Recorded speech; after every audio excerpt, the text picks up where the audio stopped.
ಹುಟ್ಟಿದರೆ ಕನ್ನಡ ನಾಡಲು ಹುಟ್ಟಬೇಕು. ನಮಸ್ಕಾರ, ಎಲ್ರಿಗೂ ಸ್ವಾಗತ ಮತ್ತೊಂದು ಹೊಸ ದೆವ್ವದ ಕಥೆಯೊಂದಿಗೆ. ಎಲ್ಲರೂ ಚೆನ್ನಾಗಿದ್ದೀರಾ ಅಂತ ಅಂದ್ಕೊಂಡಿದ್ದೀನಿ. ಈಗ ಒಂದು ಕತೆ ನಮಗೆ ತಿಳಿಸ್ಕೊಟ್ಟಿರೋರ ಹೆಸರು ಬಂದ್ಬಿಟ್ಟು ಶಶಾಂಕ್ ಅಂತ ಹೇಳಿ. ಇವರು ಮೂಲತಃ ಕತ್ತಿನಕೋಟೆ ಈ ಒಂದು ಊರಿನವರು. ಸೊ ಈ ಒಂದು ಊರು ಇರೋದು ಬಂದ್ಬಿಟ್ಟು ಬಳ್ಳಾರಿ ಹತ್ರ ಇರುವಂತಹ ಒಂದು ಊರು. ಸೊ ಇವ್ರು ಕೊಟ್ಟಿರೋಂತಹ ಕತೆ ಯಾವ ಥರ ಇದೆಯೋ ನಾನು ಕೂಡ ನಿಮಗೆ ಅದೇ ರೀತಿ ತಿಳಿಸ್ತಾ ಹೋಗ್ತೀನಿ. ಎಲ್ಲೂ ಕೂಡ ಸ್ಕಿಪ್ ಮಾಡಬೇಡಿ, ವಿಡಿಯೋನ ಪೂರ್ತಿವರೆಗೂ ಕೇಳಿ. ಸೊ ಇವ್ರು ಕೊಟ್ಟಿರೋ ಪ್ರಕಾರ ಕಥೆಯಲ್ಲಿ ಆಗಿರುವಂತಹ ಇನ್ಸಿಡೆಂಟ್ ಬಂದ್ಬಿಟ್ಟು ಇವರ ಅಣ್ಣ, ಅಂದರೆ ಇವರು ಅಣ್ಣನ ಹೆಸರು ಬಂದ್ಬಿಟ್ಟು ಶ್ರೇಯಸ್ ಅಂತ ಹೇಳಿ. ಸೊ ಅವರೊಟ್ಟಿಗೆ ಆಗಿರುವಂತಹ ಒಂದು ಘಟನೆನ ತಿಳಿಸ್ಕೊಟ್ಟಿರುವಂಥದ್ದು. ಶ್ರೇಯಸ್ ಮೂಲತಃ ಕತ್ತಿನಕೋಟೆ ಊರಿನವರೇ. ಸೊ ಅವ್ರಿಗೆ ತುಂಬಾ ಸ್ನೇಹಿತರು ಆ ಒಂದು ಊರಲ್ಲಿ ಇರುವಂಥದ್ದು. ಸೊ ಎನಿ ಟೈಮ್ ಇವರು ರಾತ್ರಿ ಹೊತ್ತು ಆಚೆ ಹೋಗಿ ಮನೆಗೆ ಬರೋದನ್ನ ಲೇಟ್ ಮಾಡ್ತಿದ್ರು. ಇದರಿಂದಾಗಿ ಅವರ ತಂದೆ ಮತ್ತು ತಾಯಿ ಯಾವಾಗಲೂ ಕೂಡ ಬೈತಾನೆ ಇರ್ತಿದ್ರು.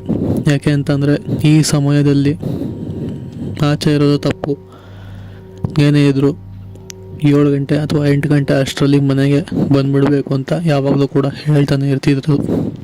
ಬಟ್ ಆದರೂ ಶ್ರೇಯಸ್ ಅವರು ಅದನ್ನು ಅಷ್ಟಾಗಿ ತಲೆ ಕೆಡಿಸ್ಕೊಳ್ದಲೆ ಫ್ರೆಂಡ್ಸ್ ಜೊತೆ ತುಂಬಾ ಟೈಮ್ ಪಾಸ್ ಮಾಡಿ ಮನೆಗೆ ಬರೋ ಅಷ್ಟರಲ್ಲಿ ರಾತ್ರಿ 10 ಗಂಟೆ ಅಥವಾ ಕೆಲವೊಮ್ಮೆ 11 ಗಂಟೆ ಕೂಡ ಆಗ್ತಿತ್ತು.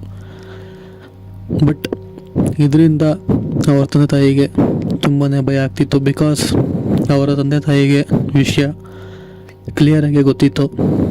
ಯಾಕೆಂತಂದರೆ ಆ ಸಮಯದಲ್ಲಿ ಅದರಲ್ಲೂ ವಯಸ್ಸಿಗೆ ಬಂದಿರುವಂತಹ ಗಂಡು ಮಕ್ಕಳಾಗಲಿ ಅಥವಾ ಹೆಣ್ಮಕ್ಳಾಗಲಿ ಓಡಾಡೋದು ತಪ್ಪು ಅಂತ.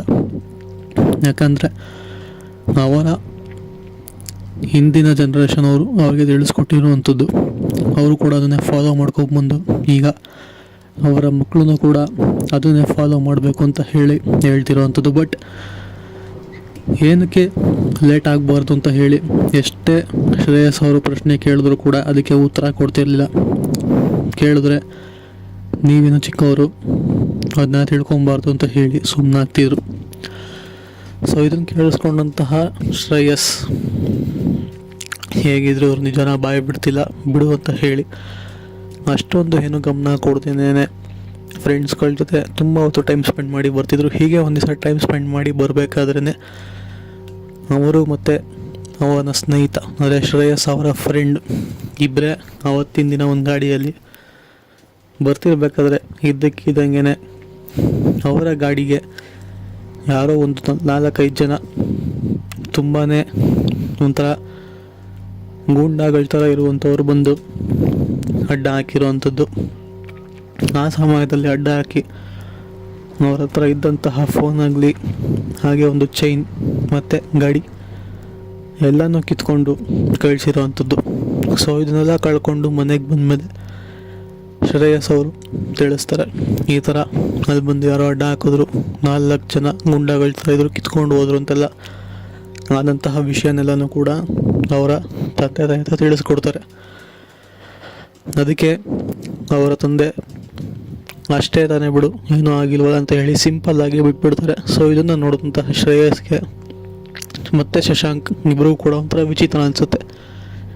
ಈ ಥರ ಹೋಗಿ ಫೋನು, ಗಾಡಿ ಹಾಗೆ ಚೈನ್ 3 ಕೂಡ ಯಾರಿಗೋ ಗೊತ್ತಿರೋ ವ್ಯಕ್ತಿಗೆ ಕೊಟ್ಟು ಬಂದಿದ್ದೀನಿ, ಆದರೂ ಕೂಡ ಏನು ರಿಯಾಕ್ಟ್ ಮಾಡ್ತಿಲ್ವಲ್ಲ ಅಂತ ಹೇಳಿ ಸ್ವಲ್ಪ ವಿಚಿತ್ರ ಅನಿಸಿ ಶ್ರೇಯಸ್ ಬಾಯ್ಬಿಟ್ಟು ಕೇಳ್ತಾರೆ, ನಾನು ಈ ಥರ ಮಾಡಿದ್ದೀನಲ್ಲ ನಿಮಗೇನು ಅನ್ನಿಸ್ತಿಲ್ವ ಅಂತ ಹೇಳಿ. ಅದಕ್ಕೆ ಅವ್ರ ತಂದೆ ಹೇಳೋವಂಥದ್ದು, ನಾನು ನಿನಗೆ ಮೊದಲಿಂದ ಹೇಳ್ತಾನೆ ಇದ್ದೆ, ಸಮಯದಲ್ಲಿ 8 ಗಂಟೆ ಒಳಗಡೆ ಮನೇಲಿರಬೇಕು, ಲೇಟ್ ಆದರೆ ನಿನಗೆ ಅಪಾಯ ಅಂತ ಹೇಳಿ.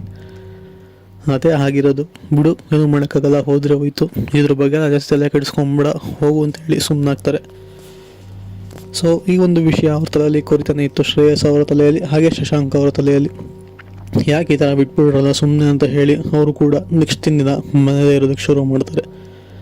ಸೊ ಇದನ್ನು ನೋಡಿದಂತಹ ಅವ್ರ ತಂದೆ ಏನಕ್ಕೆ ಇವತ್ತು ಆಚೆ ಹೋಗಿಲ್ಲ ಅಂತ ಬಂದು ಕೇಳ್ತಾರೆ. ಇಲ್ಲ, ನಿನ್ನೆ ಆಗಿರುವಂಥ ಇನ್ಸಿಡೆಂಟ್ ಮತ್ತೊಮ್ಮೆ ರಿಪೀಟ್ ಆಗೋದು ಬೇಡ ಅಂತ ಹೇಳಿ ಮನೇಲೇ ಇದ್ದೀನಿ ಅಂತ ಹೇಳಿ ಶ್ರೇಯಸ್ ಅವರು ಹೇಳಿರುವಂಥದ್ದು.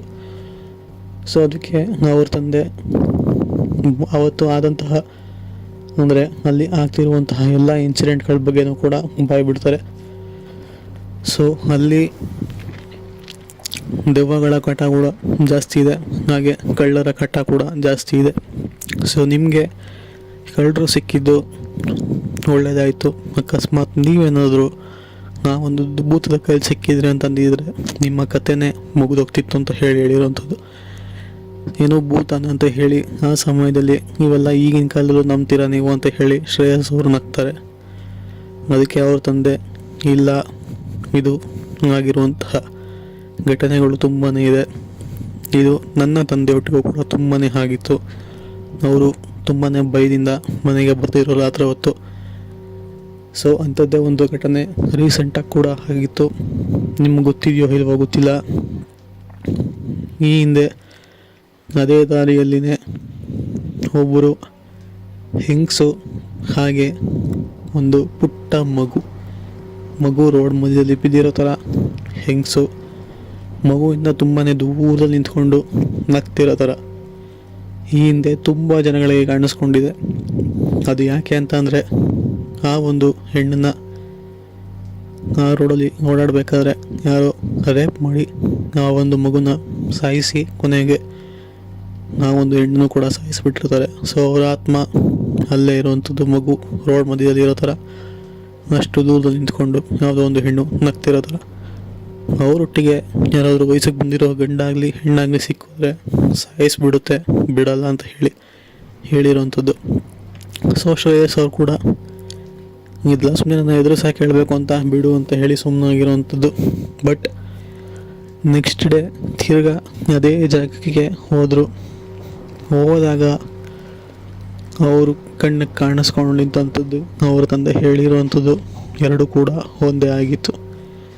ಇದನ್ನು ನೋಡಿದಂತಹ ಶ್ರೇಯಸ್ ಒಂದೊಮ್ಮೆ ದಿಗ್ಬೆರಗಾಗಿ ಅಲ್ಲಿಂದ ಹಿಂತಿರುಗಿ ನೋಡ್ದಂಗೆ ಎದ್ನೋ ಬಿದ್ನೋ ಅಂತ ಹೇಳಿ ಓಡಿ ಬಂದು ಫಸ್ಟು ಮನೆನ ಸೇರಿಕೊಂಡಿರೋವಂಥದ್ದು. ಹಾಗೆ ಅವ್ರ ತಂದೆಗೂ ಕೂಡ ಈ ಥರ ನನಗೂ ಕೂಡ ಕಾಣಿಸ್ತು ಅಂತ ಹೇಳಿರೋವಂಥದ್ದು. ಅದಕ್ಕೆ ಅವ್ರ ತಂದೆ ಮೊದಲೇ ನಿನ್ನ ಫೋನ್ ಚೈನ್ ಎಲ್ಲನೂ ಕಳ್ಕೊಂಬಂದಿದ್ಯಾ, ನಾನು ಹೇಳ್ದೆ ಅಂತ ಹೋಗಿ ಇವನ್ನೆಲ್ಲ ಮಾಡಬೇಕಾಗಿತ್ತು, ನಿನಗೆ ಆಗಬೇಕು ಇವೆಲ್ಲ, ಮನೇಲಿ ಸುಮ್ಮನೆ ಇರೋದಕ್ಕೆ ಆಗಲ್ವ ಅಂತ ಹೇಳಿ ತುಂಬಾ ಬೈದು ನಂತರ ಅವ್ರನ್ನ ಆ ಒಂದು ಮನೆಯಿಂದ ಹಾಸ್ಟೆಲಿಗೆ ಸೇರಿಸಿರೋವಂಥದ್ದು. ಸೊ ಇದು ಆ ಒಂದು ಊರಲ್ಲಿ ಆಗಿರುವಂತಹ ಘಟನೆ. ಸೊ ಇದು ಅವ್ರು ಕೊಟ್ಟಿರುವಂತಹ ಕತೆ ಇಷ್ಟ ಆಗಿದೆ ಅಂತ ಅಂದ್ಕೊಂಡಿದ್ದೀನಿ. ಇಷ್ಟ ಆಗಿದರೆ ಲೈಕ್, ಕಮೆಂಟ್, ಶೇರ್ ಮಾಡಿ. ಸಿಗೋಣ ಮತ್ತೊಂದು ವಿಡಿಯೋಂದಿಗೆ. Take care, good bye friends.